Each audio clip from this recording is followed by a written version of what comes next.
सर्दी से पहले ही मेरा बुरा हाल था।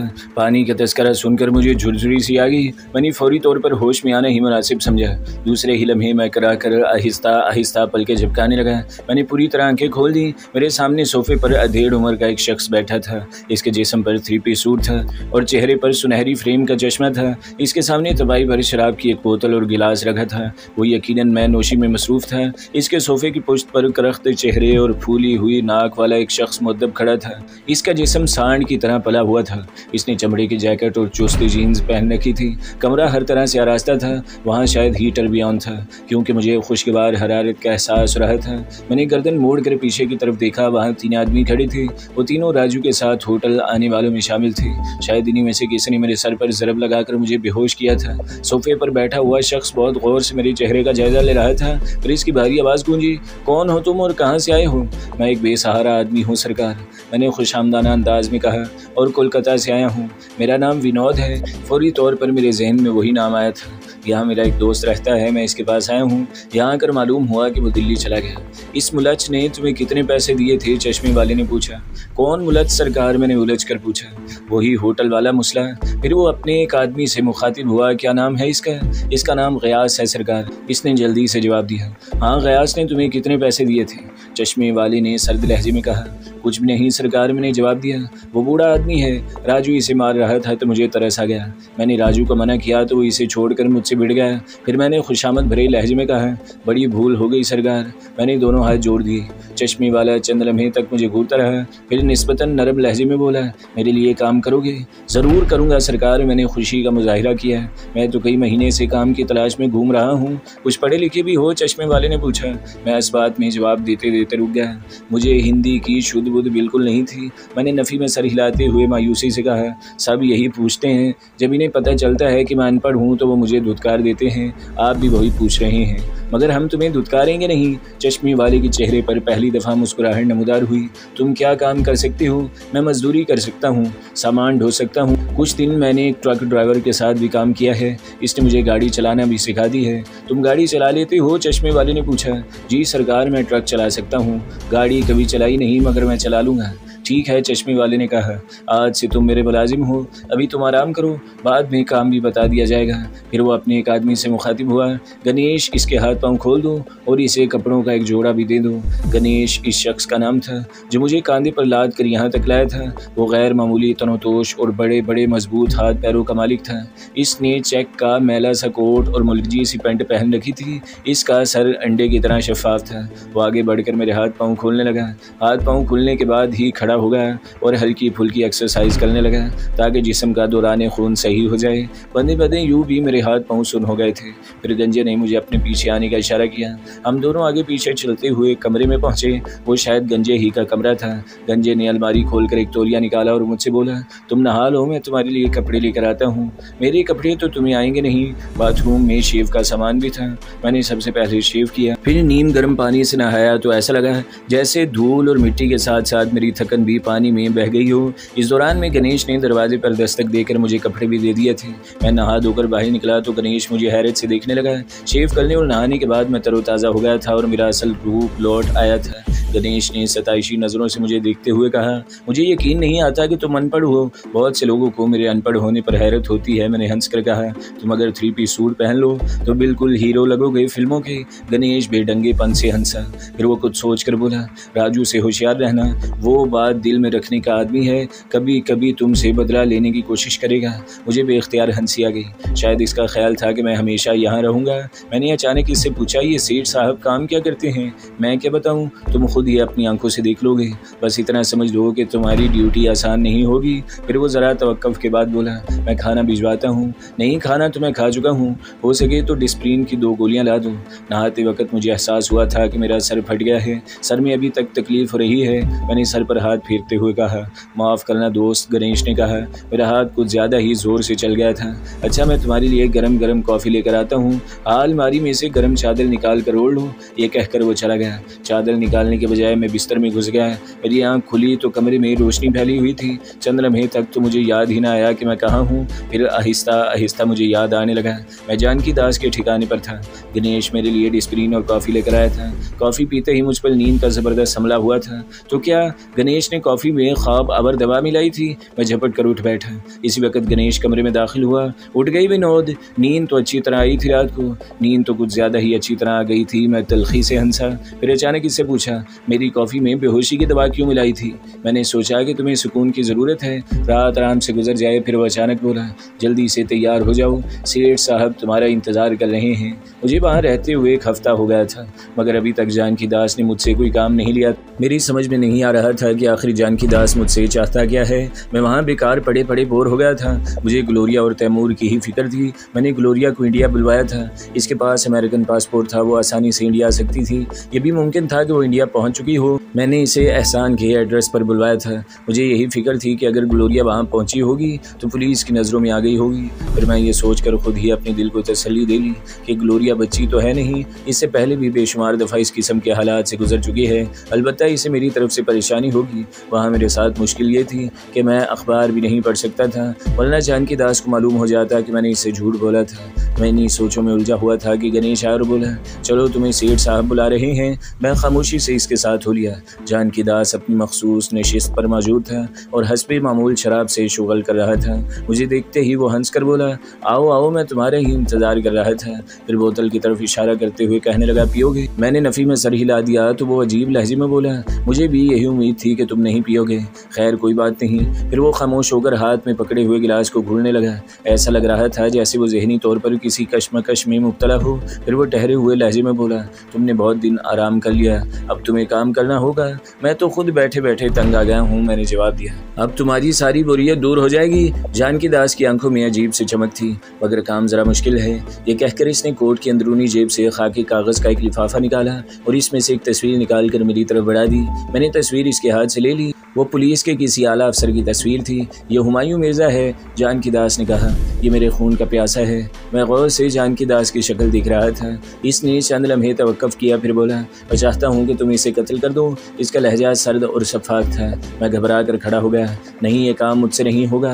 ज़्यादा एक्टिंग मत करो। जानकी दास का लहजा बदल गया। मैं तुम्हारी मर्दाना वजाहत से मुतासिर होकर यहाँ नहीं लाया था। तुम्हारा अंदाज़ा बहुत गलत है सेठ, मैंने भड़क कर कहा। 2-4 दिन रोटी खिलाने का मतलब ये नहीं है कि तुम मुझसे इतना घटिया काम लोगे।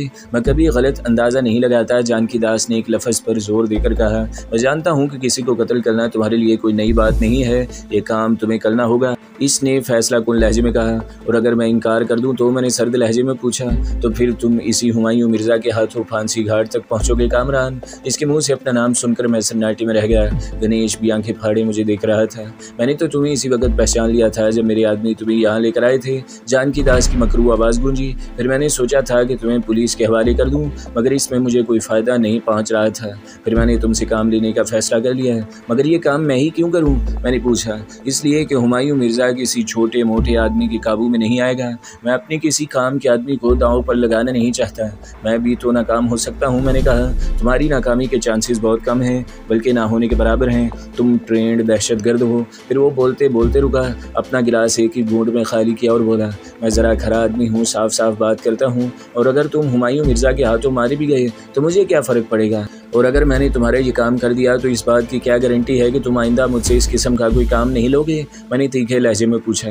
कोई गारंटी नहीं। जानकी दास खबासत से मुस्कुराया। मैं कह चुका हूँ कि मैं खरा आदमी हूँ, किसी को धोखे में नहीं लगता। मैं तुम्हें सोचने समझने के लिए घंटा दे रहा हूँ। अच्छी तरह सोच लो। तुमने इनकार किया तो मैं सीधा सीधा तुम्हें पुलिस के हवाले कर दूंगा। फिर तुम जानो और पुलिस वाले जाने।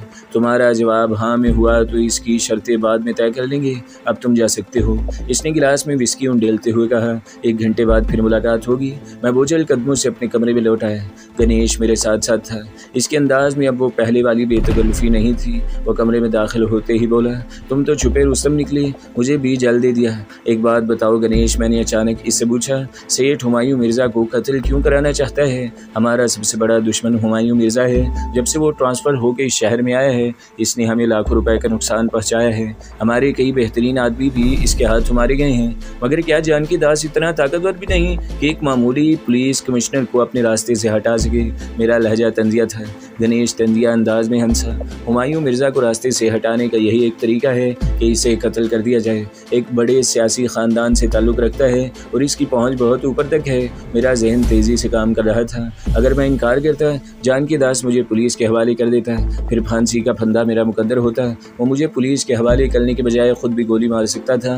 फिर मैंने सोचा कि फौरी तौर पर जानकी दास की बात मान लूँगा। जाहिर है हुमायूं मिर्ज़ा को कत्ल करने के लिए मुझे यहाँ से निकलना पड़ेगा। इस वक्त भी यहाँ से फरार हो सकता हूँ। फिर अचानक मेरे जहन में ख्याल और आया, मैं जानकी दास की मदद से विनोद पांडे पर काबू पा सकता था।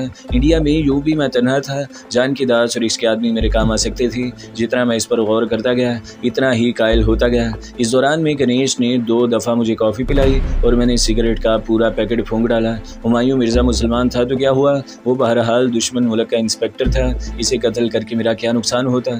ठीक 1 घंटे बाद मैं जानकी दास के सामने बैठा था। जानकी दास पहले की तरह पुरसुकून था। इसने मुझे देखते हुए कहा, मेरा ख्याल है तुमने कोई फ़ैसला कर लिया है। जी हाँ, मैंने जवाब दिया। मैंने फ़ैसला किया है कि मैं हुमायूं मिर्ज़ा को। गुड, इसने मेरी बात काट दी।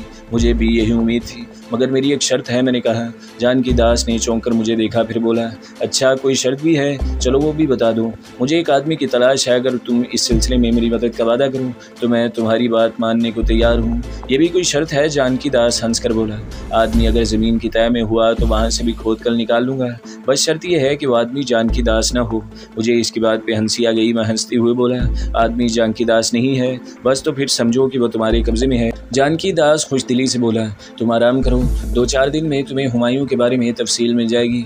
फिर मेरे साथ VIP ट्रीटमेंट होने लगा। जानकी दास ने मेरे लिए कई रेडीमेड सूट मंगवा लिए। मुझे उर्दू और अंग्रेज़ी के अखबारात भी मिलने लगे। बस मुझे वहाँ से बाहर निकलने की इजाज़त अभी तक नहीं मिली थी। 1 हफ्ते बाद हुमायूं मिर्ज़ा की फ़ाइल मेरे हवाले कर दी गई। हुमायूं मिर्ज़ा का ताल्लुक़ दहली से था। इसके वालिद और चचा खासे बारसूख सियासतदान थे। बुनियादी तौर पर वो लोग जागीरदार थे, मगर जागीरदारी के ख़ात्मे के साथ बिजनेस में आ गए थे। इनके की फैक्ट्रियाँ थीं, भारत के मुख्तलिफ शहरों में बड़े बड़े होटल थे। हुमायूं मिर्ज़ा के एक चचा फिल्म इंडस्ट्री में भी थे। इस ख़ानदान के कई अफराद फ़ौज और सिविल इंतज़ामिया के आला ओहदेदार थे। हुमायूं मिर्ज़ा इंतहाई ईमानदार और फ़र्ज शनास अफसर था। इसकी उम्र 45 साल थी। कद 6 फुट 1 इंच और वज़न 220 पाउंड था। वो शादीशुदा था। इसके 3 बच्चे थे, 2 लड़कियाँ और 1 लड़का। सबसे बड़ी लड़की मैट्रिक कर चुकी थी और अब फर्स्ट ईयर में पढ़ रही थी। दूसरी बेटी 9वीं क्लास में थी और बेटा 5वीं क्लास में था। हुमायूं मिर्ज़ा की बीवी एक बड़े सनतकार की बेटी थी। जानकी दास ने इसकी छोटी सी बात को भी नज़रअंदाज नहीं किया था। मसलन फ़ाइल में ये भी था कि हुमायूं मिर्ज़ा कौन सी चीज़ ज़्यादा रग़बत से खाता है, कपड़े कैसे पसंद करता है, इसकी शादी किन हालात में हुई। फ़ाइल ही से मुझे मालूम हुआ कि हुमायूं मिर्ज़ा का निशाना बहुत गज़ब का है, हर किस्म का असला इस्तेमाल कर सकता है, ब्लैक बेल्ट होल्डर है, ड्राइविंग में गिनती के चंद लोग इसका मुकाबला कर सकते हैं, बेहतरीन तैराक है, हत्ता कि इसके पास फ्लाइंग का कमर्शियल लाइसेंस है। बस यहाँ वो मुझसे सब कर लेगा। मेरे पास कमर्शियल लाइसेंस नहीं था। मैंने हुमायूं मिर्ज़ा की फ़ाइल को बार बार पढ़ा और एक एक बात जहन नशीन कर ली। इसमें हुमायूं मिर्ज़ा की रोज़मर्रा मसरूफियात की तफसील भी थी। वो अली सुबह 1 घंटे तक जॉगिंग करता था, ठीक 8 बजे वो नाश्ता करता था, लंच करने का आदि नहीं था, हर हफ्ते को जिमखाना क्लब जाता था। मैंने हफ्ते ही के दिन इसे घेरने का फ़ैसला कर लिया। किसी पुलिस कमिश्नर को घेरना कोई हंसी खेल नहीं है। फिर पुलिस कमिश्नर भी हुमायूं मिर्ज़ा जैसा। इसे छेड़ने का मतलब था शेर की कुछार में कूदना, मगर मैं ऐसा करने पर मजबूर था, वरना वही हुमायूं मिर्ज़ा मेरे लिए मौत का फरिश्ता बन जाता। मैं कई दिन पहले से इसे घेरने का प्लान बना रहा था। हफ्ते वाले दिन सुबह मैंने जानकी दास को इतला दी कि मेरा प्लान मुकम्मल है। एक बात का ध्यान रहे कामरान, जानकी दास ने कहा, अगर तुम्हारा प्लान फेल हो गया तो हुमायूं मिर्ज़ा तुम्हें ज़िंदा नहीं छोड़ेगा। जानता हूँ मैंने जवाब दिया, इस खेल में गलती की कोई गुंजाइश नहीं है, या तो मैं ज़िंदा रहूँगा या कामरान मिर्ज़ा। मुझे फौरी तौर पर एक लोडिंग ट्रक और एक तेज़ रफ्तार कार की ज़रूरत है। कार का इंजन बहुत मजबूत होना चाहिए, इम्पोर्टेड हो तो ज़्यादा मुनासिब है। फिर मैं कुछ सोच कर बोला, मुझे 3 होशियार और हाजिर दिमाग किस्म के आदमियों की ज़रूरत भी होगी। सब कुछ मिल जाएगा, जानकी दास ने कहा, मगर एक बात याद रखना, मुझे धोखा देने की कोशिश मत करना, वरना हुमायूं मिर्ज़ा से पहले तुम मेरे किसी आदमी की गोली का निशाना बनोगे। अगर तुम्हारी जहन में फ़रार होने का कोई प्रोग्राम है तो इसे निकाल दो। अरे यार, मैंने झिंझला कर कहा, बेएतबारी की भी कोई हद होती है। अगर तुम साफ गो हो तो मैं भी खरा आदमी हूँ। अगर मुझ पर एतबार नहीं है तो कैंसिल करो ये डील और मुझे पुलिस के हवाले कर दो। ओह ओहो, तुम तो बुरा मान गए। जानकी दास खिसियाना होकर हंसने लगा। मैं तो तुम्हें सिर्फ याद दिला रहा था कि ख़त्म करो। मैंने हाथ उठाकर कहा। फ़ोन करो और पुलिस को इतला दे दूँ। इस वक्त मैं तुम्हारे कब्ज़े में हूँ। जानकी दास गुस्से में होठ चबाने लगा। इसे इस किस्म के लहजे की तवक्का कब होगी, वो भी एक ऐसे आदमी से जो इसके रहमो करम पर था। वो चंद लम्हे मुझे घूरता रहा, फिर बहुत मुश्किल से इसने अपने गुस्से पर काबू पाया और ज़बरदस्ती मुस्कुरा कर बोला, इस वक्त तो तुम बिल्कुल किसी खूबसूरत और नकचढ़ी लड़की की तरह नखरे दिखा रहे हो। चलो मैं अपने अल्फाज वापस लेता हूँ। मैंने तवील सांस लिया और मुस्कुराने लगा। मेरा मकसद जानकी दास को जहनी धचका पहुँचाने का था और मैं अपने मकसद में कामयाब रहा था। मैंने हंस कर कहा, आइंदा मुझ पर शुबा मत करना। मैं जो कुछ करता हूँ जता कर करता हूँ। फिर मैंने मौजू बदलते हुए कहा, मुझे शाम से पहले ट्रक पुरकार चाहिए। शाम तो दूर है, अभी आधे घंटे में सब बंदोबस्त हो जाएगा। जानकी दास ने कहा और कमरे से बाहर निकल गया। मैं अपने कमरे में आला बात और इसके मज़ाफ़ात का नक्शा फैलाकर बैठा था। ये नक्शा भी मुझे जानकी दास ने मंगवा कर दिया था। इसमें छोटी सी छोटी जगह की भी निशानदेही की गई थी। इस नक्शे को मैंने इतनी दफ़ा देखा कि अब आलाबाद की गलियां और सड़कें मेरे लिए अजनबी नहीं रही थी। इस नक्शे को देखकर अपने तौर पर मैं और नक्शा बना रहा था, सिर्फ इन मकामात का नक्शा जहाँ से हुमायूं मिर्ज़ा का गुजर होता था। हुमायूं मिर्ज़ा पुलिस हेडक्वार्टर से निकल कर हाई कोर्ट वाली सड़क से होता हुआ सिविल लाइन्स में अपने घर आता था। सिविल लाइन्स में दिन के वक्त भी हू का आलम रहता था। इक्का दुक्का गाड़ियाँ गुजरती थी। फिर वहाँ के बंगले अंग्रेज़ों के दौर की यादगार थे, काफ़ी फासले और बड़े रकबे पर बने हुए। वहाँ इसे घेर लेना आसान था। मैंने सोच लिया था कि मुकर्ररा वक़्त पर मैं स्टेशन वाले ओवर ब्रिज से होता हुआ दूसरी जानिब उतरूँगा और टहलते हुए नॉर्थर्न रेलवे के ऑफिस के सामने से होता हुआ सिविल लाइन चौक पर पहुँचूँगा और फिर अपना दाव आजमा लूँगा। जानकी दास के आदमी पहले से तैयार रहेंगे और फ़ौरन ही मदद के लिए पहुँच जाएंगे। शाम को मैं हर तरह से तैयार होकर बैठ गया। मेरे जिस्म पे मेरा पसंदीदा लिबास जीन्स, चमड़े की जैकेट और क्रिप सोल के लॉन्ग शूज़ थे। जैकेट के नीचे मैंने बुलेट प्रूफ जैकेट पहन रखी थी, सिर्फ हथियारों की कमी थी। अचानक गणेश कमरे में दाखिल हुआ। इसके चेहरे पर बेजारी के तासरात थे। मैंने हंस कर कहा, क्या हुआ, ये तुम्हारी शक्ल पे 12 क्यों बज रहे हैं? बात ये ऐसी है, गणेश ने जवाब दिया, तुम सुनोगे तो तुम्हारी शक्ल पे 12 बज जाएंगे। वो हरामज़ादा हुमायूं मिर्ज़ा किसी सरकारी काम से आलाबाद से कुरारी गाँव चला गया है। अब इसकी वापसी कल किसी वक्त होगी। अब पूरे हफ्ते भर इंतज़ार करो। इसने मुँह बनाकर कहा। वो गया कैसे है, सरकारी जीप में या अपनी गाड़ी में? मैंने पूछा। इससे क्या फ़र्क पड़ता है, गणेश ने कहा। वो अगर गधा गाड़ी में भी गया है तो हमारा प्लान तो चौपट हो गया ना। वैसे वो अपनी ज़ाती कार में गया है। ठीक है, हम ये ऑपरेशन आज के बजाय कल भी तो कर सकते हैं, बस जगह बदल जाएगी।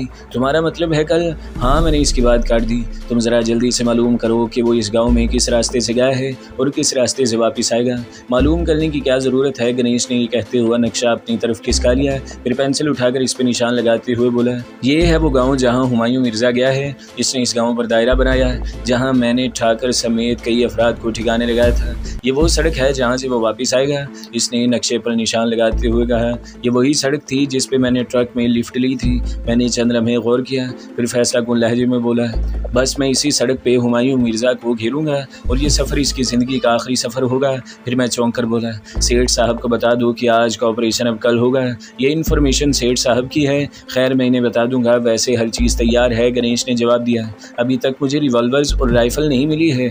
मुझे फिर गुस्सा आने लगा। जानकी दास अब भी मुझ पर एतबार नहीं कर रहा था, वरना अब तक मुझे असला मिल गया होता। रिवॉल्वर, एक्स्ट्रा राउंड, राइफ़ल सब कुछ मेरे पास है। दोनों गाड़ियाँ भी तैयार हैं। तुम्हारी मर्ज़ी के मुताबिक ट्रक पे दरख्तों के भारी भरकम तने लोड कर दिए गए हैं। ठीक है, मैंने जवाब दिया। फिर कुछ सोच कर बोला, हथियार अभी मुझे दे दो, मैंने चेक तो कर लूँ। थोड़ी देर बाद गणेश सारा असला मेरे कमरे में उठा लाया। इनमें बहुत आला किस्म की एक जर्मन ल्यूगन थी, एक ऑटोमेटिक माउज़र था। वो माउज़र भी खासा कीमती था। वो ना सिर्फ ट्रिगर दबाते ही ब्रेस्ट मारता था, जबकि रिवॉल्वर की तरह एक फायर भी करता था। 7 mm की एक इंग्लिश राइफ़ल थी। इसके अलावा 1 दर्जन के करीब दस्ती बम थे। काफ़ी अरसे बाद मुझे हथियार मिले थे। मेरा खोया हुआ एतमाद असला मिलते ही बहाल हो गया। बगली होलिस्टर में रिवॉल्वर रखने की इतनी आदत हो गई थी कि मुझे रिवॉल्वर के बगैर ऐसा लगता था जैसे मेरे जिस्म पे जैकेट ना हो। आज रात काम तो है नहीं, गणेश हंस कर बोला। चलो आज तुम्हें आलाबाद की सैर करा दूँ, लेकिन मैं खुलेआम बाहर कैसे निकल सकता हूँ? मैंने पूछा। ये भी कोई प्रॉब्लम है, गणेश ने बेनियाजी से कहा। तुम गाड़ी से नीचे मत उतरना। गणेश सबसे पहले मुझे आलाबाद के चौक में ले गया। वहाँ कबाबों की इश्तहा अंगेज़ महक फैली हुई थी। ये यहाँ का मशहूर कबाबी है, गणेश ने बताया। इससे पहले इस कबाब लगाता था। इससे पहले इस कबाब लगभग 100 साल हो गए हैं। कबाब की इस दुकान को दूर दूर से लोग इसके कबाब खाने आते हैं। ओ भाई, इसका कसीदा ही पढ़ते रहोगे या कुछ खिलाओगे भी? मैंने कहा। कबाबों की महक इतनी इश्तहा अंगेज़ थी कि मेरी भूख चमक उठी। गणेश हंसता हुआ उतर गया और बोला, मैं कबाब लेकर आता हूँ, बोरियत महसूस करो तो टेप ऑन कर देना, मुझे वापसी में देर हो जाएगी क्योंकि वहाँ इस वक्त बहुत रश होगा। अरे बाबा, जाओगे तो वापसी होगी ना। मैंने झिंझलाहट का मुजाहिरा किया। गणेश जल्दी से आगे बढ़ गया। मैं गाड़ी में बैठा हुआ इर्द गिर्द का जायज़ा लेता रहा। ये वही शहर था जो एक ज़माने में उर्दू की तरवीजो अशात का बहुत बड़ा मरकज़ था। उर्दू के बहुत से रिसाले यहाँ से शाया होते थे। इब्ने सफ़ी ने यहीं से लिखना शुरू किया था। भारत के हर दिल अजीज़ रहनुमा पंडित नेहरू का ताल्लुक इसी शहर से था। मौजूदा दौर का एक अहम लीडर वीपी सिंह भी शहर से था। मैं इन्हीं सोचों में गुम था कि मेरी नज़र सूट में मलबूस एक नौजवान पर पड़ी। मुझे हैरत का झटका लगा। मैंने दोबारा गौर से देखा, वो बिलाशुबह एहसान ही था, वही एहसान जो मेरी वजह से गिरफ्तार हो गया था। मैंने खिड़की का शीशा उतारा और ज़ोर से इसे आवाज़ दी, एहसान। वो चलते चलते ठटक कर रुक गया और मुतलाशी निगाहों से इधर उधर देखने लगा। इसकी नज़र अब तक मुझ पर नहीं पड़ी थी। मैंने दोबारा इसे आवाज़ दी तो इसने मुझे देख लिया और तीर की तरह मेरी तरफ आया। कामरान तुम? इसकी आवाज़ मारे खुशी की लर्ज रही थी। फिर इसने हैरत से गाड़ी को देखा और बोला, ये गाड़ी किसकी है और तुम अब तक कहाँ थे? मैंने घूम के कबाबी की तरफ देखा। गणेश अपनी बारी के इंतज़ार में खड़ा था और फिलहाल इसके लौटने का इम्कान भी नहीं था। मैंने जल्दी से कहा, यार मैं पुलिस के घेरे से तो निकल आया था, मगर अब एक और अजाब गले में पड़ गया है। मुझे जान की दास ने अगवा कर रखा है। इस हरामजादे की इतनी हिम्मत? एहसान दांत पीस कर बोला। इसे तुमने बताया नहीं कि तुम खान साहब के आदमी हो? एहसान ने पूछा। वो मेरे बारे में सब कुछ जानता है। इसे ये भी मालूम होगा कि आलाबाद में मुझे किसने पनाह दी है। मैंने आहिस्ता से कहा, अच्छा लानत भेजो इस पर, चलो मेरे साथ। मैं इसे चोरों की तरह नहीं जाऊँगा, बल्कि इसे बता कर जाऊँगा। मैंने जवाब दिया। ठीक है, फिर खान साहब खुद ही निमड़ लेंगे इससे। वैसे खान साहब आज रात में किसी वक्त आलाबाद पहुँचेंगे। यार तुम्हें जो कुछ करना है दोपहर से पहले पहले कर लेना, क्योंकि इसके बाद मेरा ऑपरेशन शुरू हो जाएगा। फिर मैंने तफसील से इसे बताया कि जानकी दास मुझसे क्या काम लेना चाहता है। तो दोस्तों, अगली किस्त सुनने के लिए हमारे चैनल को ज़रूर सब्सक्राइब करें, वीडियो को लाइक करें और बेल के आइकन पर भी क्लिक कर दें ताकि हर जो आने वाली वीडियोज़ हैं वो आपको सबसे पहले मिलती रहें।